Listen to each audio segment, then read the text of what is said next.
Greetings, friends. My name is Carson Barlow, and welcome to Humanity 3.0. Intro. You know, this can be kind of exhausting sometimes. You know, this whole constructive disagreement etiquette thing. So today, I hate to admit, I just need to rant for a bit. I'd like to talk about how the media drives our political divide, and how, in a lot of ways, it just makes things worse for us. And I'm not even talking about fake news. That's just... yeah. So back in 1983, there were about 50 companies that comprised 90% of America's media. In 2011, that number had dropped down to 6 companies. And as of June of last year, there was only 15 distinct billionaires that own all these companies. I wonder what they would want the American people to focus on. I wonder what they wouldn't want the American people to focus on. Now, I don't know if this is intentional or just serendipitous for these guys, but I see what's happening with this new landscape of America's media and how destructive it is to the concept of constructive disagreement etiquette. We're going to need a whiteboard for this. So as mentioned in an earlier Vlogbrothers video, every solution has benefits and trade-offs. So let's abstract an idea for a solution to a problem with this shape here. And here's the benefit, and here's the trade-off. Now here's another solution to this abstract problem of ours. If you want people to never work together, here's what you do. You create 2 major media outlets and start dividing up the ideas like so. We'll take the benefit of this idea and broadcast it here, and take the trade-off of this idea and broadcast it right alongside it. And then we'll do the same for what is remaining on the other ideas, put them over here. And while we're at it, let's demonize and stereotype the viewers of the opposing sides. Yeah, that looks nice.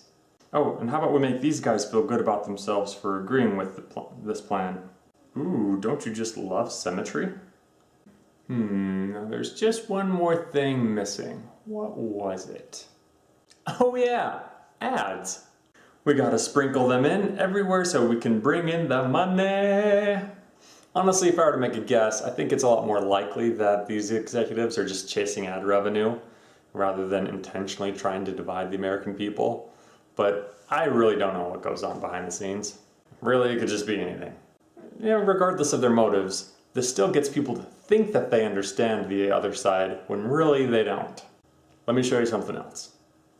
Okay, here you have the same 2 ideas. And now, using constructive disagreement etiquette, everyone can keep an open mind and consider the merits and drawbacks of each solution. With enough people discussing the issue in a constructive way, new ideas emerge. And here we have a solution that looks kind of interesting. Bigger gains with minimal trade-offs. And it would be this idea that can get enough support to build policy around.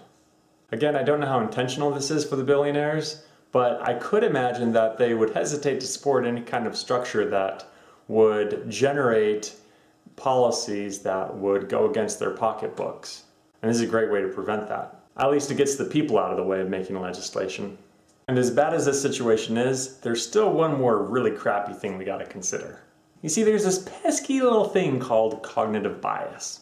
And you see what this does is it lets you say that anyone associated with this political party or group are dirtbags and they can't get away with anything, while people that are in your political party or group, they can do whatever they want. Oh, you can understand where they're coming from a lot better. You can make excuses upon excuses for your own people. And what does this do?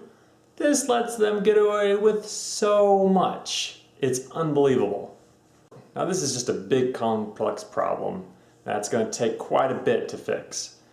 But the best we can do is at least understand the effects that it's having on us and do our best to not let us negatively affect us when we seek to promote the peace that we wish to have in this world. Stay classy.